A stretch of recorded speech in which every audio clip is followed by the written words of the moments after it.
Long range supersonic air to ground மிசிலான ராம்பேஜை fighter ஏர்கிராஃப்டில் இந்தியன் ஏர்ஃபோர்ஸ் இணைச்சிருக்காங்க. அதை பற்றி தான் இன்றைக்கி நாம் தெரிஞ்சுக்க போகிறோம். 250 கிலோமீட்டர் வரைக்கும் ஸ்ட்ரைக்கிங் ரேஞ்ச் கொண்ட, அதாவது டார்கெட்டை வந்து வீழ்த்தக்கூடிய இந்த ராம்பேஜ் மிசிலை இந்தியன் ஏர்ஃபோர்ஸ் வந்து இப்போ ஃபைட்டர் ஜெட்டில் இணைச்சிருக்காங்க. இந்த மிசிலை வந்து பார்த்திங்கன்னா high speed low drag mark 2 மிசில்னு இந்தியன் ஏர்ஃபோர்ஸில் வந்து சொல்லுவாங்க.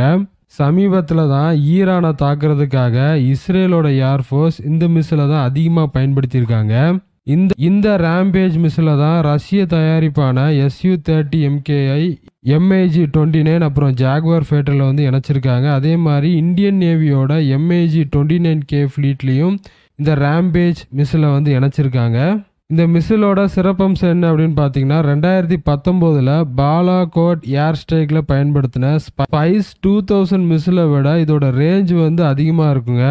ஏற்கனவே 400 கிலோமீட்டர் ஸ்ட்ரைக் ரேஞ்ச் கொண்ட பிரம்மோஸ் சூப்பர்சானிக் மிசில் வந்து ரஷ்யன் ஏர்கிராஃப்டான Su-30 MKIல வந்து பொருத்தப்பட்டிருக்குங்க.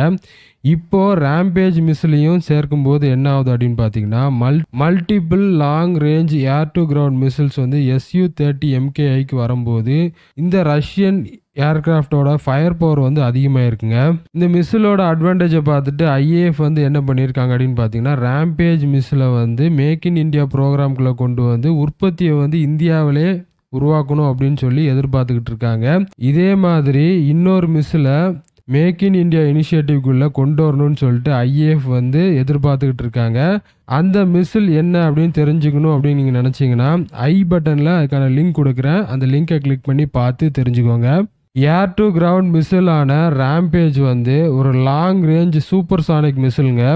இதை யார் வந்து உருவாக்கியிருக்கா அப்படின்னு பார்த்தீங்கன்னா, இஸ்ரேல் ஏரோஸ்பேஸ் இண்டஸ்ட்ரியும் இஸ்ரேலி மிலிட்ரி இண்டஸ்ட்ரி சிஸ்டமும் சேர்ந்து இந்த ராம்பேஜ் மிசிலை வந்து உருவாக்கியிருக்காங்க.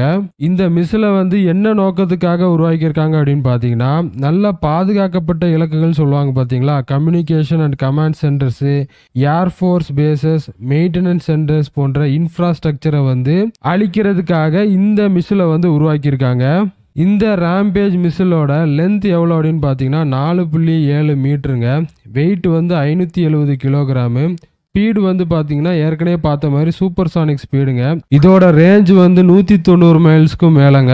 இதோட பேலோடு வந்து பார்த்தீங்கன்னா 150 கிலோகிராமுங்க. அதாவது 150 கிலோகிராம் எடை கொண்ட எக்ஸ்ப்ளோசிவை இந்த மிசிலால சுமந்து கொண்டு போய் டார்கெட் மேலே விழுந்து வெடிக்க வைக்க முடியும். இதோட கைடன்ஸ் சிஸ்டம் வந்து எப்படி இருக்கு அப்படின்னு பார்த்தீங்கன்னா, ஆன்டி ஜாமிங் ஃபெசிலிட்டி கொண்ட GPS INS நேவிகேஷன் சிஸ்டம் வந்து இருக்குங்க. அதாவது ஆன்டி ஜாமிங் அப்படின்னு என்னன்னா, இதோட சிக்னலை வந்து எந்த ஒரு ஜாமர் கருவினாலையும் கட் பண்ண முடியாது. இந்திய இறையாண்மையும் தேசிய நலன்களை வந்து பாதுகாக்கிறதுக்காகவும் இந்தியாவோட டிஃபென்ஸ் சிஸ்டத்தை பலப்படுத்துறதுக்காக இந்த ராம்பேஜ் மிசிலை வந்து IAFன்னு சொல்லக்கூடிய இந்தியன் ஏர்ஃபோர்ஸ்லையும் இந்திய கடற்படையிலையும் இப்போ கொண்டு வந்திருக்காங்க. காணொலி பார்த்தமைக்கு ரொம்ப நன்றி. அடுத்த காணொலி சந்திப்போம். நன்றி, வணக்கம், வாழ்க வளமுடன்.